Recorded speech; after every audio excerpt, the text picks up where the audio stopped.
Mob lynching का जो सदन में बिल आया, कई माननीय सदस्यों ने संशोधन दिया, लेकिन उस पर सरकार ने एक भी जनहित के मुद्दों पर चर्चा नहीं कराई।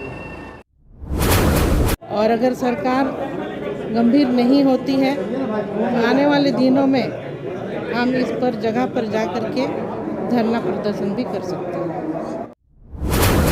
3 वर्षों में यहाँ के निकम्मे पदाधिकारियों ने एक रेगुलेशन बनाने का प्रयास नहीं किया और वह 17 करोड़ का स्लॉटर हाउस जो बना हुआ है, हाथी का दांत साबित हुआ, केवल दिखावे का रह गया।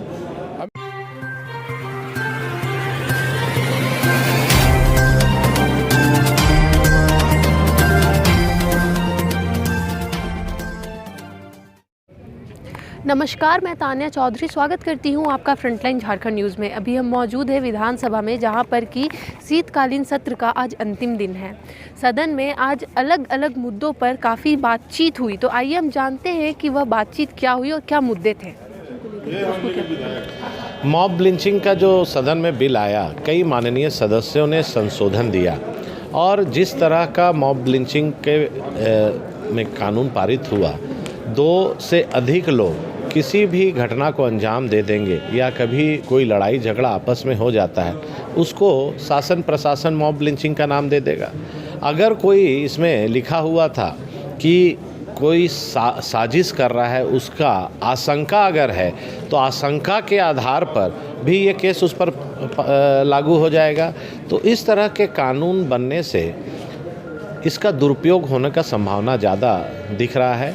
कई सत्ता पक्ष के विपक्ष के विधायकों ने अपनी अपनी राय और सुझाव दिया, कई संशोधन दिया, लेकिन सरकार हठ धर्मी के साथ इसको पारित कर दी। और पारित करना संख्या बल है, वो कोई भी कानून पास करा सकते हैं, लेकिन इसका दूरगामी परिणाम अच्छा नहीं होगा, ऐसा मेरा अपना सुझाव है। सर, जेपीएससी का कल अंतिम संस्कार किया गया है अभ्यर्थियों द्वारा, तो उस पर क्या कहेंगे? देखिए, जेपीएससी के मुद्दे पर पूरे झारखंड के नौजवान संघर्ष कर रहे हैं। हम लोग सदन से लेकर सड़क तक संघर्ष किए। हम लोगों ने जब इनकी बातों को उठाया तो पुलिस ने हम लोगों के ऊपर लाठीचार्ज किया, ऊपर से केस करने का काम किया, छात्रों को भी ऊपर फंसाने का काम किया। अगर हम लोग, आप फॉर एग्जांपल, वो आंदोलन नहीं करते, वो लड़ाई नहीं लड़ते, तो जेपीएससी वो 49 लड़कों को जिसको उन्होंने पास कर दिया था, अभी उन्होंने कहा कि इनका ओएमआर सीट गायब है। आप सोचिए, जो बच्चे पास हो गए उनका वो मार्कशीट जिस पर एग्ज़ाम बच्चे दिए, वही सीट गायब है। गायब नहीं हुआ, गायब करा दिया गया, इसलिए कि ताकि वो अपनी गलतियों को छुपाए। और जब हम लोगों ने हल्ला किया तो 49 बच्चों को फेल कर दिया। तो पहला ही स्टेप में पीटी के एग्ज़ाम में जिस तरह की गड़बड़ियाँ दिख रही है, और वैसे विधानसभा जहाँ से मुख्यमंत्री बरहेट के विधायक हैं, माननीय रामेश्वर उरांव जी लोहरदगा के विधायक हैं, और ये दोनों सेंटर पर ही गड़बड़ी हुई है ज़्यादा। और इस तरह का जांच के बिना पीटी का रिज़ल्ट को बिना जारी हुआ, और जारी होने के बाद रद्द नहीं हो रहा है, फिर मेंस का एग्ज़ाम करा रहे हैं। तो ये साजिश सामने प्रतीत होती है कि वैसे भाई भतीजा रिश्तेदार को इसमें जेपीएससी में शामिल करने की साजिश रच दी गई है। देखिए, राजधानी रांची के सौंदर्यीकरण, शहरीकरण, कई योजनाएं उसके अंतर्गत चल रही है पिछले 10 वर्षों से। उसी में से एक स्लॉटर हाउस भी है, ड्रेनेज सीवरेज सिस्टम को भी ठीक करने का, नाला निर्माण का भी है, अर्बन हाट भी है, सिटी बसें भी है, कई योजनाएं हैं। लेकिन सारी योजनाएं अधूरी पड़ी हुई है विगत 7-8 वर्षों से, और करोड़ों रुपये खर्च हो चुके हैं। इसीलिए हमने सरकार से यह पूछने का प्रयास किया कि भाई, योजनाएं प्रारंभ हुई, पूरी ना हुई, एक तो जनता को लाभ नहीं मिला इसका, ठीक है, चंद ठेकेदारों को, उनके इंजीनियरों को, विभाग के अधिकारियों को, सरकार में बैठे लोगों को इसका लाभ मिल गया।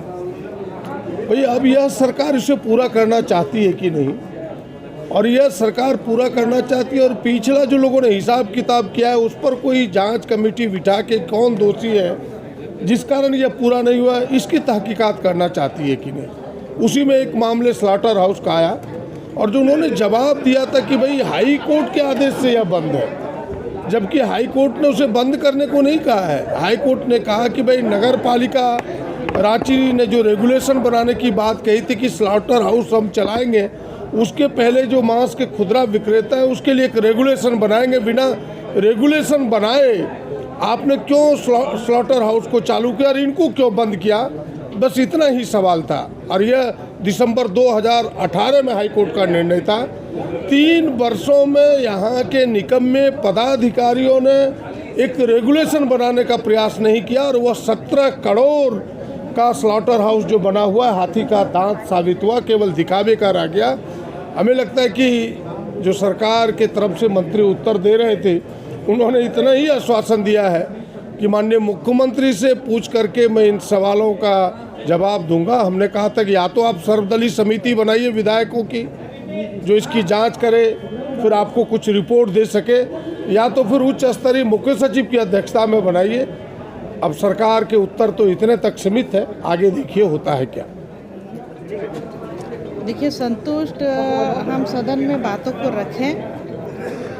अब सदन कितना गंभीर है, सरकार कितना गंभीर है, वो तो आप पता चलेगा, क्योंकि जो मेरा प्रश्न था उससे हम संतुष्ट नहीं थे। और आज जो हमको धरना में बैठना पड़ा विधानसभा प्रांगण में, जिस तरह से सरकार का जवाब आया था कि वहाँ पर जो ट्रांसपोर्ट कंपनियों का काम अभी काम नहीं चल रहा है, बंद है, लेकिन ये सत्यता नहीं थी। कल जो प्रश्न था तो कल का दिन बंद कर दिया गया था काम को, और शाम को फिर से ट्रांसपोर्ट कंपनियों की जो गाड़ी है वो पूरी तरह से चलने लगी। तो इतना गंभीर मैटर है। और वन विभाग का जो रास्ता, जब वन विभाग का जो ज़मीन पर रास्ता बनाया गया था, जो कब्जा किया गया था CCL के द्वारा, तो हमने सदन में बातों को रखा कि वो कब्जा को हटा दिया जाए, जो अतिक्रमण हुआ है उस अतिक्रमण को मुक्त कर दिया जाए, और जो वन विभाग के पदाधिकारियों के ऊपर उन पर कार्रवाई हो। आप देखते हैं आने वाले दिनों में सरकार कितना गंभीर है इस मैटर पर, और अगर सरकार गंभीर नहीं होती है तो आने वाले दिनों में हम इस पर जगह पर जा कर के धरना प्रदर्शन भी कर सकते हैं। जनहित के मुद्दों को उठाने के लिए भरसक हम सब ने कोशिश की और उठाते भी रहे, लेकिन सरकार जनहित के मुद्दों से भागते रहे।